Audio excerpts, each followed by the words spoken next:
Okay, so if there's anyone who is not in Platypus, just to give some information about the organization, the Platypus Affiliated Society organizes reading groups, public fora, research and journalism focused on problems and tasks inherited from the old 1920s to 1930s, the new 1960s to 1970s, and post-political 1980s to 1990s left for the possibility of emancipatory politics today. We have chapters across the world, actually, and so if you're interested in finding more out about a chapter near you, you can visit our website at platypus1917.org. So for the structure of this teaching, I'm just going to read from a paper I wrote titled "The Poverty of Philosophy: What Class Might Mean Today," and then hopefully we can have some time for question and answer and discussion after the paper is read. So I'll go ahead and begin the paper. The Poverty of Philosophy: What Class Might Mean Today. Common sense people, not unsympathetic to what remains of Marxism today, express their uncertainty about the relevancy of the political project with one primary question. In the world of startups and being your own entrepreneur, what does class in the Marxist sense mean, if anything at all, today? This question is often heard with tone-deaf ears by the contemporary left, who dismiss the question with the ready-made response: the point is not to interpret the world, but change it. But without recognition of what it's doing, the left, in responding this way, is betraying its own ambivalent relationship to what they profess to be preaching. For in simply dismissing workers' doubts about the applicability of Marxism with a theoretical palliative, the left fall victim to the own criteria they are convinced they are accurately espousing. They think the solution to the success of Marxism in the present lies in offering the correct exegetical framework to the uninitiated sinners who are too blindly stuck in their ways to understand the holy truth. This contradictory relation to its own self-professed goal is expressed in a concrete phenomenon: the left's unrecognized ambivalence toward philosophy. The prevalent doxa on the left is that philosophy expresses the position of the disinterested bourgeoisie, rationalizing the suffering of the world with servile theoretical justifications. This is not an unsympathetic take. But the tragicomic character of this situation is not in the left's orientation to this philosophy, but in its lack of recognition that its own activity and method of understanding it is what is producing the very same thing it claims to be critiquing. To put it simply, in telling philosophy that the point is to change the world, the left is unaware that it is offering its own philosophical solution, thereby missing the actual point.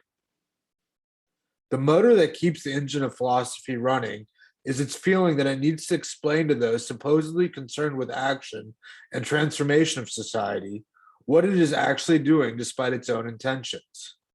This form of defending itself through reason is not unsympathetic either. So perhaps the question is not resolved by simply asserting that the point is to change it, but to theoretically address what Marx pits beyond the level of only theory: social revolution. The problem is trickier than it might seem from both sides. For on one hand, we must recognize that the correct theoretical conclusions will not only not get us to our self-understood goal, but might in fact reproduce and exacerbate the problems they are trying to solve. Yet we must also recognize that perhaps the problem with our social reality is not that change doesn't happen, but that we are unable to theoretically comprehend the transformations we ourselves are participating in through our own activity, whether we know it or not. What Marx lays out in the 11th thesis on Feuerbach is not a materialist theoretical framework to replace the bourgeois idealism of philosophy. Rather, what Marx is suggesting is that the exact object of bourgeois philosophy, social reality, has itself come to task and challenge the conceptual criteria and philosophical superstructure of the bourgeois class that inaugurated its constitution. The problem is not solved by recognizing that we have to change the world. Rather, the problem is to recognize how we are changing the world in ways that we ourselves remain unaware of. We are reproducing a bourgeois reality that incessantly explodes the bounds of bourgeois thought. Addressing this problem involves a bourgeois critique of bourgeois thought, a philosophical critique of philosophy. Perhaps one of the most interesting symptoms in contemporary philosophy is the sly revival of what was once outmoded, Hegelian idealism. Theories abound that want to solve the problem of reality at the level of ideas. What motivates this phenomenon is in good faith, but following Freud, sometimes an intellectual solution can be a defense mechanism to protect a more fundamental wound that remains untouched. What remains opaque to those who attempt to theorize the present state of affairs is that the society they are speaking for has forgotten its own beginnings. The world we are living in today, though it may have repressed how it once related to itself, was brought into the world through revolution. Revolution is not a fixed theoretical set of commandments, nor is it practical anarchy. In fact, quite the opposite. Sorry, 1 second. In fact, quite the opposite. It's the complicated task of relating to the worker's own practical activity as producing objectified unintended consequences. I'm gonna have to mute Greg. Greg, I'm gonna mute you real quick.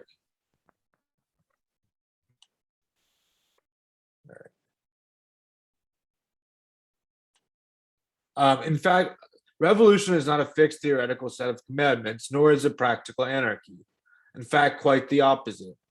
It's the complicated task of relating to the worker's own practical activity as producing objectified unintended consequences, an expression of an unconscious desire that he has yet to theoretically make sense of to itself.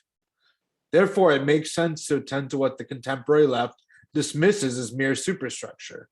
In other words, how the bourgeois class attempts to make sense of itself and the reality that it projects it is identical to. This self-understanding is expressed in a variety of phenomena, not simply reducible to what is understood as philosophy. When we speak of bourgeois philosophy, we are not referring to a concrete set of philosophical dictums, but rather the self-consciousness this reality produces as expressed by the bourgeois class. This self-understanding finds its external reality in every theoretical and cultural product on the market today, but perhaps all the better for us.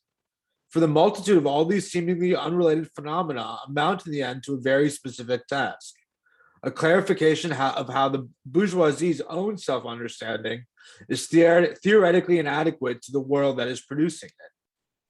This pithy formulation, whether recognized or not, is articulating the need for a method sacrilegious to what prevailing bourgeois thought employs. Whether it is Jordan Peterson or Zizek, Al Sharpton or David Duke, contemporary bourgeois thought, expressed by both the left and the right, arrives at the scene of the crime with pre-established ideals they have fashioned themselves to preach. They recognize a world in disarray and think this is a testament to how the eternal bourgeois ideals of the good and the beautiful, justice and truth, have been forgotten by a reality that is blind to how, where, and when it lost its ways. What they don't seem to realize is the horrific injustice it does to how those ideals were arrived at and became real in the first place. The bourgeois ideals of hard work and free social association were not sent down from a deity demanding mortals to spread his timeless and unchanging message. Rather, they were achievements conquered through concrete social and political struggle on every front against an old order that had failed to make good on its promises. They were earned through bitter battle, not pacifications whispered into submissive ears. Uttered today, they should sound a cry of battle, not smugly attempt to hush our discontents with the consoling coos of culture. In all facets of symptoms objectified in the theoretical and cultural products of a bourgeois world, the method employed is to give voice to the true and the good as a way of tasking reality. It is utilized with the best of intentions. Yet the way it imposes itself on reality seems to be bound up with a process in which simultaneously reality itself disintegrates further and further from the bourgeois ideals it can't ever seem to meet adequately. The Marxist recognizes in this phenomenon the demand for a way of addressing the world that will be sure to make those accustomed to conventional understandings of bourgeois thought feel understandably uneasy. For the Marxists, the problem of capitalism is not one of society failing to meet its own ideals, but rather that the self-professed ideal society is constantly setting for itself is being incessantly burst asunder by society's own activity. For the Marxists, thinking doesn't only task the world, but the world itself also tasks thought. This task is what the category of practice refers to. If Marxism called for working class practice as the solution to the riddle of history, this formulation can give us insight into what class might mean in the present as related to the problem of how we understand the world. Bourgeois thought understands itself to be detached and outside its own objective critique. Whether the enemy is called environmentalism or capitalism or environmental apocalypse, the problem is framed as the product of a foreign enemy desperately in need of being exposed to and explained the bourgeois ideals it is failing and refusing to meet. The category of the proletariat for Marx referred not only to a specific sociological group, but to those responsible for meeting the task of formulating an adequate response in regard to the necessary self-understanding that might be needed to deal with the problem of capitalism. In other words, for Marx, the problem of capitalism was not one only of what to do, but also how we should understand our position and actions as related to the problem of capitalism. What distinguished the bourgeoisie from the proletariat was its own self-consciousness about its relationship to what was dominating and constraining it, capitalism. At the heart of what it means to be a proletarian thinker today is whether one chooses to take up the project of working class leaders clarifying to the workers themselves how they are participating and constituting through their own social action a reality that forces them to reconstitute their own precarious and servile position for the sake of what seems like aimless inertia, a reality that forces them to remain blind to their own power at the hands of the repressive repercussions that are nothing but a product of their own social action. To be a proletarian today means to take responsibility of society and history by recognizing that these phenomena are not foreign objects to be contemplated and classified, but the sites of battle for a world that must be won through political struggle, not prefiguratively manufactured solutions made for mass distribution and consumption. This brings us back to the real point of the relationship between philosophy and what it means to be a worker today. For Marxism, the worker is one who recognizes that the task of understanding the world adequately is the final achievement after a struggle for power against the self-consciousness of an opposition that thinks our poor understanding of the world is what is holding us back. The real poverty, however, lies with philosophy. For Marxism, the full richness of truth can't be testified for in a self-assured set of propositions. The truth is not for us to know and understand, but for us to prove and achieve in a political struggle for power.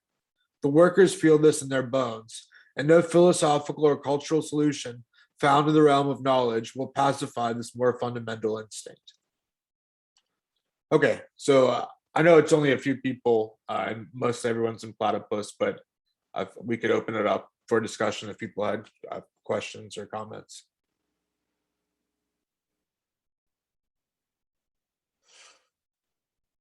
And if not, we can end early as well.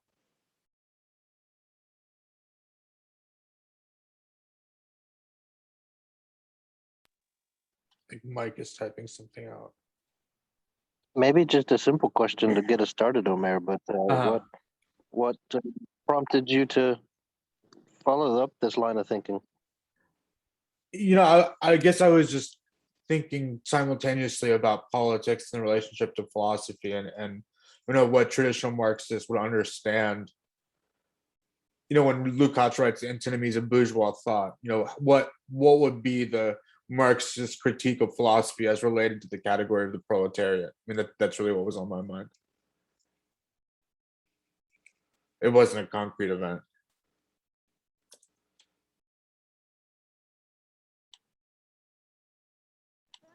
I think there's something really salutary about this effort that you did. I think lately, like within the last few months, maybe longer, we've seen a lot of people on the left double down on this question of theory, like double down on this question of, okay, maybe the millennial left's attempt to so-called change the world didn't work out. And why didn't it work out?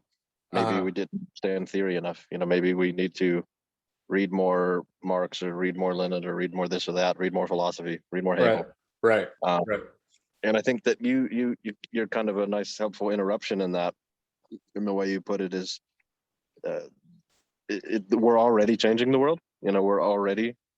It's not just that we have to understand it in order to change it; it's that we are changing it Right. unconsciously, and we kind of have to master that process. I thought that was really interesting. Thank you. Yeah. Yeah, but I was also thinking, but Lenin's comment that one must be as radical as reality itself. And Chris will say that it's not about wanting the revolution, but rather about recognizing the reality of the revolution, right? That we are producing a revolutionary effect in society, but unconsciously. And that the problem of mastering that isn't merely one of how to theoretically understand it.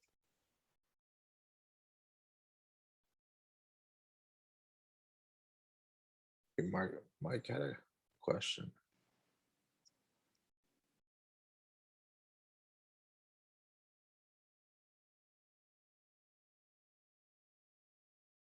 So I'll just read Mike's question. I was planning to write something in response to Donald Parkinson on truth in the convention for the PR, and I wondered if everything you've said here is a response to that too, in a way. Parkinson insists that Marxism is simply true. He therefore conflates scientific socialism with scientism, with an objective perspective on capitalism, imagining we can know it as it is really given. Whereas I feel you present this as a problem of practice, which is extremely insightful and clarifying. I was returned to Krakow with this two mass ornament of capitalism, etc. Uh-huh.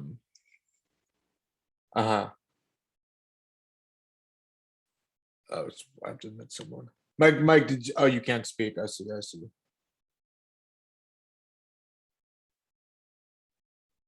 Yeah, I'm not sure. I mean, I think what you've said is correct. I understand what you're getting at. I don't know if I have comments necessarily about it.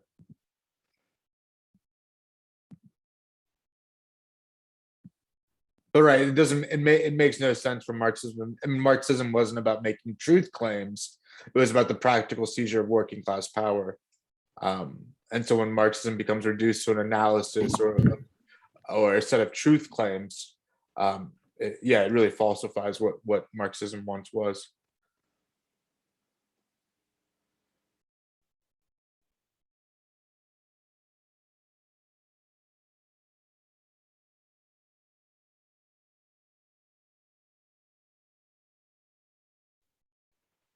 Yeah, if there are no other questions or comments, we can keep it short and wrap up. I just wanted to present that. I thought it might be helpful or clarifying. Any last questions or comments?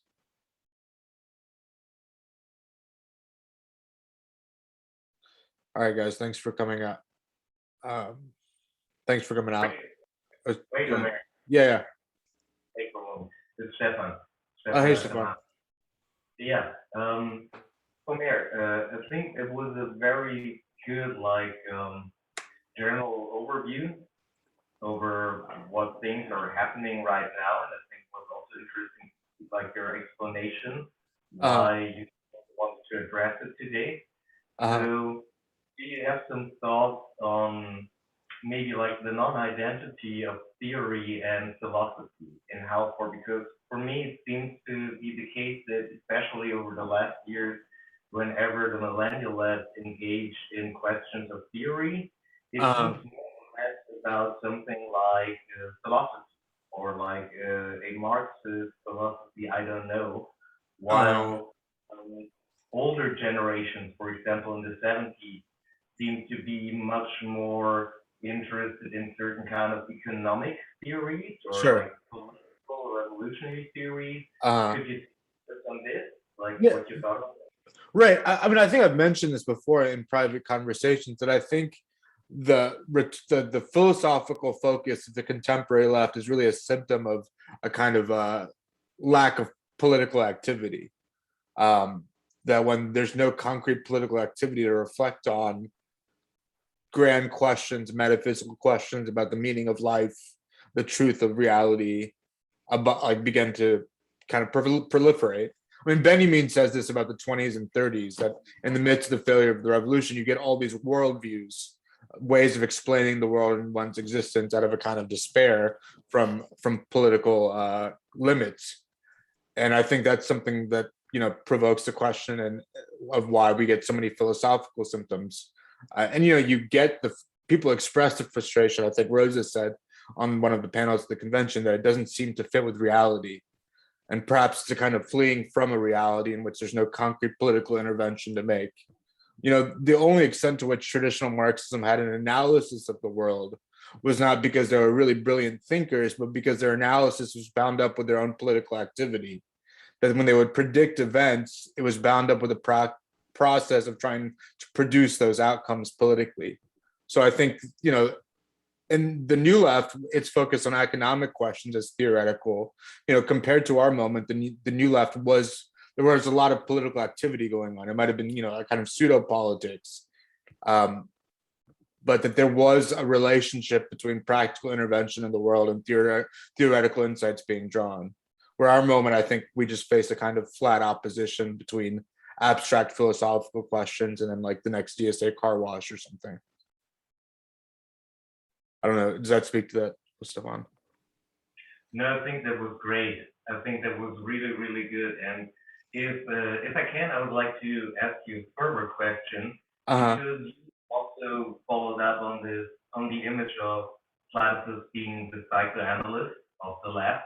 And so it seems to be like your own way of tackling like certain questions around the new left. And as you put it, there was going on more, but it also pseudo politics in a certain way. So we're trying to make sense out of what happened. And how do you think, like, you try to, I don't know really how to put this.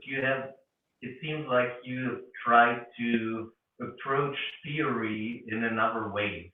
Now, theory as a tool to go back into historical questions instead of, like making a political or pseudo-political analysis.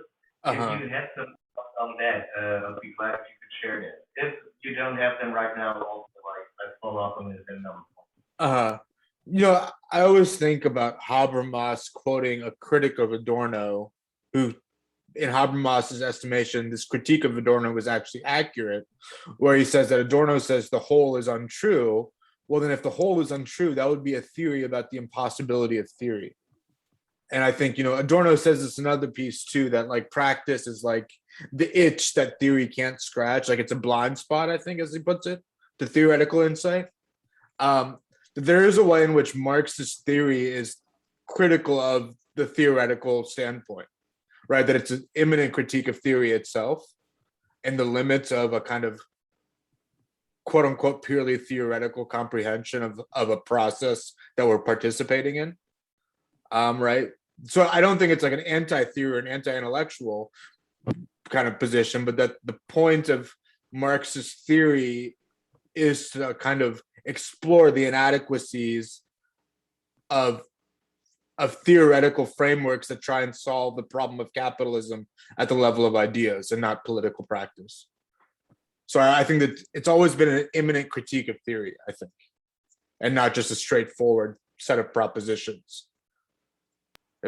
I was thinking of a continuation to Stefan's question would be like, what was your experience actually if you read Negative Dialectic? Because I think I was thinking the other side of it, where there's this moment of a lot of philosophizing, and on the other hand, the other reaction to this lack of usable theory is, of course, like activism and sort of a reversion from or like recoil from philosophical questions. And I think that actually came out even among Platypus members, perhaps, of not wanting to deal with negative dialectics, or at least not wanting to deal with this whole like philosophical world that's brought up in the process of this critique. And I was wondering, just basically what your experiences were reading that, or like how that fits into this theoretical question. Well, I don't know if I have anything specific to say about negative dialectics, but more, Tomas, I was thinking about the question of activism, right? That and like what I was saying is that, bourgeois philosophy or bourgeois consciousness is not just expressed in concrete philosophical intellectual phenomenon, right? But there's a kind of theoretical justification of activism too, right? It's a similar kind of tasking of the world with ideals from the outset, right? Rather than an imminent exploration of a phenomenon, it looks at a world in disarray. It says war is bad, poverty is bad, and it attempts to, raise awareness about this ideal that's missing in reality, rather than recognizing that what's revolutionary about this society is it's constantly bursting asunder our ability to theoretically make claims on it, that our consciousness lags behind. And so, activism, right? It says it's not about theory and we're just doing stuff. But of course, there's all these types of kind of liberal conceptions. I mean, liberal in a kind of pejorative sense, or kind of, the Democrat conceptions underlying the activity that's supposedly just activity and not a form of thinking. And so that's what I was saying to Ethan. I think, to return to the original question, interested me in writing this was to draw the connection between what seems like simply a philosophical issue and what seems like a concrete political, practical, activist issue. That both are a Marxian critique would recognize both as a kind of having consciousness task reality rather than recognizing the radical character of reality itself that's tasking consciousness. That makes sense.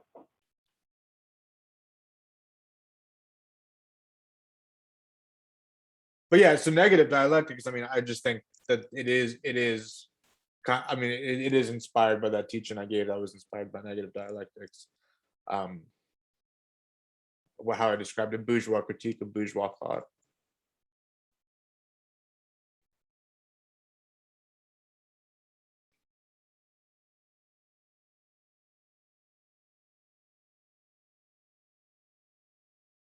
Any other questions or comments?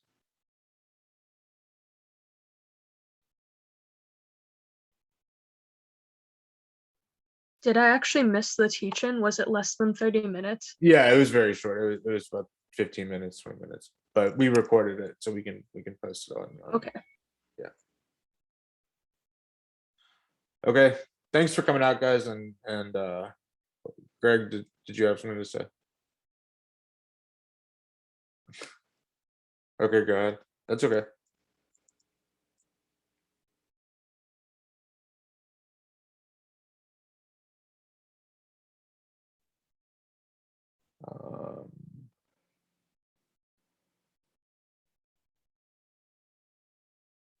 Okay, if no one has any other last questions or comments, we'll wrap it up.